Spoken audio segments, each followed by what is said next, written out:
आपके जो उद्धव ठाकरे जी हैं, इनके साथ विश्वासघात हुआ है और इसी बात की पीड़ा बहुत सारे लोगों के मन में है। हिंदुत्व के साथ विश्वासघात करने पर क्या कहा जाएगा? हमने उनसे ये कहा है कि हम सबके मन में इस बात की पीड़ा है कि आपके साथ विश्वासघात हुआ। जिन्होंने बाला साहब ठाकरे साहब की विचारधारा के साथ विश्वासघात किया हो, उस पर क्या कहा जाएगा? देखिए, नमस्कार, मैं अंजलि मिश्रा, स्वागत है आप सभी का द न्यूज में। आपको बता दें कि अनंत अंबानी की शादी में शरीक होने के लिए कई सारे जो है स्वामी शंकराचार्य और संत जो है वहां पहुंचे हुए थे। इसी बीच मुंबई के दौरे पर पहुंचे ज्योति मठ के शंकराचार्य स्वामी अभिमुक्तेश्वरानंद ने जो है उद्धव ठाकरे के यहाँ वो गए थे पर्सनली, और वहां पर मातोश्री में उन्होंने ठाकरे परिवार से मुलाकात की थी। और उसके बाद जब उन्होंने मुलाकात की, मुलाकात करने के बाद जब वो बाहर तो उन्होंने बयान दे दिया, जिस बयान में उन्होंने कहा कि उद्धव ठाकरे के साथ विश्वासघात हुआ है। शंकराचार्य ने कहा कि हम हिंदू धर्म को मानते हैं, हम पुण्य और पाप में विश्वास करते हैं, विश्वासघात को सबसे बड़ा पाप कहा गया है, यही उद्धव ठाकरे के साथ हुआ। उन्होंने मुझे बुलाया था, मैं यहाँ मातोश्री आया, उन्होंने स्वागत किया, हमने कहा कि उनके साथ हुए विश्वासघात से हमें दुख है, अब तक वे दोबारा सीएम नहीं बन जाते, हमारा दुख दूर नहीं होता। तो अगर आप देखेंगे तो उनके इस बयान के बाद काफी ज्यादा बवाल मचता नजर आ रहा है, और अब शंकराचार्य को जवाब देने के लिए कई सारे बाबाओं ने खुलकर उनके खिलाफ बोलना शुरू कर दिया है। तो देश के सबसे बड़े उद्योगपति मुकेश अंबानी के बेटे अनंत और की राधिका मर्चेंट की शादी के बाद शंकराचार्य आशीर्वाद देने के लिए मुंबई गए थे। महाराष्ट्र के पूर्व सीएम उद्धव ठाकरे ने शंकराचार्य को अपने आवास पर आमंत्रण किया था।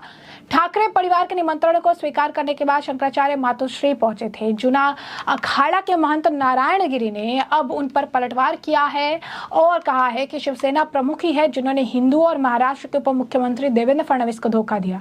गिरी ने कहा कि शंकराचार्य आमतौर पर साधारण आदमी और उद्योगपतियों की शादी में नहीं जाते हैं। उन्होंने कहा कि स्वामी अभिमुक्तेश्वरानंद स्वामी सरस्वती ठाकरे से मिलने गए थे, जिन्होंने देवेंद्र फडणवीस को धोखा दिया और विधर्मियों के साथ जो है शामिल हो गए। जूना अखाड़ा के संत ने कहा कि फडणवीस मुख्यमंत्री बनने वाले थे, लेकिन ठाकरे ने उन्हें धोखा दिया। वह भाजपा के साथ चुनावपूर्ण गठबंधन के होने के बावजूद कांग्रेस और एनसीपी के साथ शिवसेना के गठबंधन का जिक्र कर रहे थे। ऐसे लोगों पर घर पर जाकर उनको आशीर्वाद दे रहे हैं और कह रही है कि उनके साथ धोखा हुआ। धोखा तो उन्हें धोखा दिया गया है, उद्धव ठाकरे ने धोखा दिया है, हिंदू समाज को धोखा दिया है, और जो है यह उद्धव ठाकरे थे जिन्होंने हिंदू समाज को धोखा दिया है। जूना अखाड़े के संत ने कहा कि वह शंकराचार्य का सम्मान करते हैं, लेकिन उन्होंने ये भी कहा कि राष्ट्र, धर्म और समाज के ऊपर कोई नहीं। उन्होंने कहा कि जीत या हार का फैसला करने वाले हम कौन होते हैं, हमारा काम प्रार्थना करना है, हम किसी को विश्वासघाती कह रही हैं। संतों को इस तरह के बयान सोच समझ कर देने चाहिए। ये बात उन्होंने शंकराचार्य के उस बयान के ऊपर इशारा करते हुए कहा जिसमें उन्होंने कहा था कि ठाकरे को फिर से जो है मुख्यमंत्री के रूप में देखना चाहते। शंकराचार्य पर निशाना साधते हुए गिरी ने कहा कि ठाकरे ने विधर्मियों से हाथ मिलाया था, लेकिन सरस्वती उनके आवास पर आई और उन्हें आशीर्वाद दिया, जो कि पूरे हिंदू समाज के साथ विश्वासघात है। आपको बता दें कि लगातार बाबाओं द्वारा इस तरीके के बयान जो है दिए जा रहे हैं और उद्धव ठाकरे पर जो है नाराजगी जो है, खासकर जो शंकराचार्य जो उद्धव ठाकरे के आवास पर गए थे उनके ऊपर नाराजगी जाहिर की जा रही है। इस मामले को लेकर लगातार जो है रिएक्शंस का दौर देखने के लिए मिल रहा है, लगातार प्रतिक्रिया देखने के लिए मिल रही है। वहीं आपको बता दें कि इस मामले पर जगत गुरु परमहंस जी महाराज का बयान भी सामने आया, जहाँ पर उन्होंने कहा कि जो है किसी भी तरीके का विश्वासघात उद्धव ठाकरे के साथ नहीं हुआ, बल्कि जो उद्धव ठाकरे हैं उन्होंने सनातनियों के साथ जो है विश्वासघात किया है, और इसी वजह से आज उनका ये हाल हो चुका है। उद्धव ठाकरे की शिवसेना जो है वो कांग्रेस, जो कि एंटी हिंदू है, उनके साथ जाकर मिल चुकी है। शंकराचार्य स्वामी अभिमुक्तेश्वरानंद को लेकर उन्होंने कहा कि उन्हें तो मोटी दक्षिणा मिली होगी, इस वजह से वो इस तरीके के बयान दे रही है और उद्धव ठाकरे का समर्थन कर रही है, जिसने कांग्रेस के साथ हाथ मिला लिया है। लगातार जो अगर आप देखेंगे तो इस मामले को लेकर बयान देखने के लिए मिल रहा है। इस मामले को लेकर महंत राजू दास का भी बयान आया है, जहां पर उन्होंने कहा है कि आखिर उद्धव ठाकरे वो कब थे, जब वो तब कहाँ थे जब पालघर में एक संत को पीट कर मार दिया गया। उनकी पुलिस ने ही उस भीड़ को उस जो है गुरु, उस जो संत है उसे सौंप दिया था ताकि उसे मार के जो है खत्म कर दिया जाए। तो इस तरीके के लोग जो है आज इसकी बात कर रही हैं। वहीं आपको बता दें कि आपको बता दें कि एक और इसमें है स्वामी है, उनका भी बयान सामने आया है, वो उद्धव ठाकरे की साइड ले रहे हैं। तो स्वामी में भी अलग अलग तरीके से अगर आप देखेंगे संत जो है जो उद्धव ठाकरे पर भड़के हुए हैं और कुछ है जो उद्धव ठाकरे का सपोर्ट कर रहे हैं। उसके बाद वो यहाँ पर उद्धव ठाकरे पर जो है वो कह रही है कि स्वामी मुक्तेश्वरानंद ने उद्धव ठाकरे का साइड जो है लिया है। उस वक्त क्यों नहीं लिया जब उनके साधु वगैरह जो है पालघर में उनको मारा पीटा गया। उसके बाद उन्होंने कहा कि गोल्ड जो है केदारनाथ से चोरी हुआ है, तो आखिर जो गोल्ड चुराया गया है रामलला न्यास का उस राम मंदिर का, तो वो आखिर कहाँ गया। तो उन्होंने जो है कहीं ना कहीं चीज़ें जो है कही है। अब स्वामी जितेंद्रानंद जो है जो जनरल सेक्रेटरी है अखिल भारतीय संत परिषद के, उनका अलग बयान है इस मामले पर। तो कई तरह के अगर आप कहेंगे कि मिक्स्ड रिएक्शन देखने के लिए मिल रहा है। एक तरफ तो उद्धव ठाकरे पर जमकर निशाना साधा जा रहा है और ये कहा जा रहा है कि इस तरीके के चीज़ें जो ये बात करते हैं, जो ये चीज़ें कह रही हैं, जो गुरु आके भी कह रहे हैं, इस तरीके के बयान नहीं देने चाहिए। वहीं आचार्य प्रमोद ने भी इस मामले पर अपनी प्रतिक्रिया दी है और प्रतिक्रिया देते हुए उन्होंने काफ़ी कुछ कहा है। आचार्य प्रमोद ने भी क्या कुछ कहा है, जरा एक बार आप खुद सुनिए। हम सब लोग हिंदू धर्म के, सनातन धर्म के पालन करने वाले लोग हैं। हमारे यहाँ पुण्य पाप की भावना बताई गई है। सबसे बड़े पाप गौ घात आदि बताए गए हैं, लेकिन उससे भी बड़ा घात विश्वासघात बताया गया है।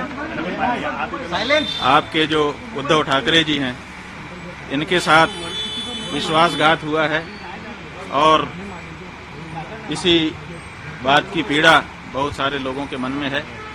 तो आज हम यहाँ पर उनके अनुरोध पर आए, उन्होंने स्वागत किया। हमने उनसे ये कहा है कि हम सबके मन में इस बात की पीड़ा है कि आपके साथ विश्वासघात हुआ। जब तक पुनः महाराष्ट्र के मुख्यमंत्री की कुर्सी पर आप विराजमान नहीं हो जाते, तब तक हम लोगों के मन का ये जो दर्द है, ये पीड़ा है, ये दूर नहीं हो सकती है। तो उन्होंने कहा है कि जैसा आप लोगों का आशीर्वाद होगा हम करेंगे।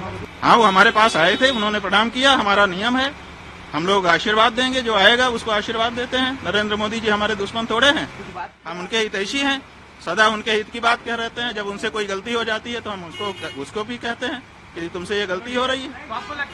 वो हमारे दुश्मन नहीं है।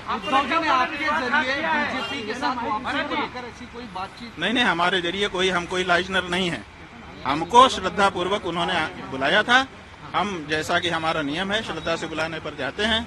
हम आए, उन्होंने पादुका पूजन किया और अपनी जो उनकी अपनी बातें थी वो भी हमारे सामने रखी, हमने उनको सुन लिया।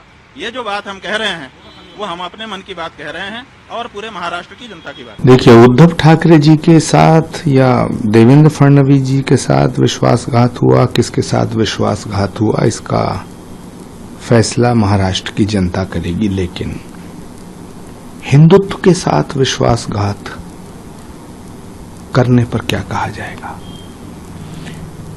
जिन्होंने बाला साहब ठाकरे साहब की विचारधारा के साथ विश्वासघात किया हो, उस पर क्या कहा जाएगा। पूज्यपाद शंकराचार्य जी को जरूर बताना चाहिए कि जिन्होंने छत्रपति शिवाजी महाराज की विचारधारा के साथ विश्वासघात किया है, उस पर क्या कहा जाएगा। जिन्होंने सनातन की और हिंदुत्व की विचारधारा के साथ विश्वासघात किया है, उस पर क्या कहा जाएगा। जिन्होंने वीर सावरकर की विचारधारा के साथ विश्वासघात किया है, उस पर क्या कहा जाएगा। तो शंकराचार्य जी को इस पर प्रकाश डालना चाहिए और मुझे पूरा भरोसा है कि पूज्यपाद शंकराचार्य जी इस पर जरूर प्रकाश डालेंगे कि राष्ट्र बड़ा है या राजनीति, सनातन बड़ा है या सियासत। जिन्होंने भारत माता के साथ विश्वासघात किया हो, उस पर क्या कहा जाए। जिन्होंने वंदे मातरम के साथ विश्वासघात किया हो, उस पर क्या कहा जाए, उसको क्या कहा जाए, पाप या पुण्य। सोना चोरी हुआ है और शंकराचार्य जी ये बात कह रहे हैं, तो जरूर जांच होनी चाहिए। राज्य सरकार को इसकी जांच करनी चाहिए। उन्होंने ये भी कहा है कि मोदी के खिलाफ नहीं है, लेकिन जो करे जा रहे हैं वो सब गलत कर रहे हैं। नरेंद्र मोदी पूरी दुनिया में एक अकेले ऐसे नेता हैं जिनका नाम भारत के इतिहास में सम्राट विक्रमादित्य, चंद्रगुप्त मौर्य, हर्षवर्धन, समुद्रगुप्त और सम्राट अशोक के बाद स्वर्ण अक्षरों में लिखा जाएगा। नरेंद्र मोदी एक अकेले ऐसे नेता हैं देश की आजादी के बाद और देश की आजादी से पहले जो सनातन के ध्वजवाहक के रूप में पूरे विश्व में, विश्व के पटल पर जिन्होंने भारत का और सनातन का ध्वज पूरे विश्व के पटल पर फहराने का काम किया है। मुझे नहीं लगता कि नरेंद्र मोदी जी से ज्यादा किसी ने भी सनातन का काम किया है, राष्ट्र का काम किया है। मां भारती के सच्चे सपूत है मोदी। नरेंद्र मोदी का विरोध करना है तो करो, किसी को कोई ऐतराज नहीं है, लेकिन इस राष्ट्र का ख्याल करो, मां भारती का ख्याल करो। तो जैसा कि आपने सुना, उन्होंने कहा कि विश्वासघात जो है किसके साथ हुआ है। विश्वासघात मैं बताता हूँ किसके साथ हुआ है। विश्वासघात छत्रपति शिवाजी महाराज और बाला साहब की आइडियोलॉजी के साथ हुआ है। विश्वासघात हिंदुत्व के साथ हुआ है। विश्वासघात राष्ट्र के साथ हुआ है। विश्वासघात सनातनी संस्कृति के साथ हुआ है। और इसके बाद जो है विश्वासघात उद्धव ठाकरे के साथ नहीं हुआ। उन्होंने कहा कि अब लोगों को जो है इस मामले में डिसाइड करने दीजिए, हम डिसाइड करने वाले कोई नहीं होते हैं कि विश्वासघात किसके साथ हुआ है और नहीं हुआ है, तो ये जनता डिसाइड करेगी। तो ऐसे में हमने आपको जो पूरा मामला है ये बड़े विस्तार से बताया कि पूरा मामला क्या है, किस तरीके से जो है शंकराचार्य उद्धव ठाकरे की मातोश्री गए और उसके बाद आने के बाद उन्होंने उद्धव ठाकरे के साथ विश्वासघात को लेकर बयान दिया। इस मामले पर संत भड़क गए और उनकी जमकर क्लास लगा दी है और इस मामले पर लगातार जो है प्रतिक्रियाएं देखने के लिए मिल रही है, जिससे हम आपको रखा अपडेटेड। अब ऐसे में अब इस पूरे मामले पर आपकी भी जो राय हो हमें कॉमेंट सेक्शन में कॉमेंट करके जरूर से जरूर साझा करिएगा।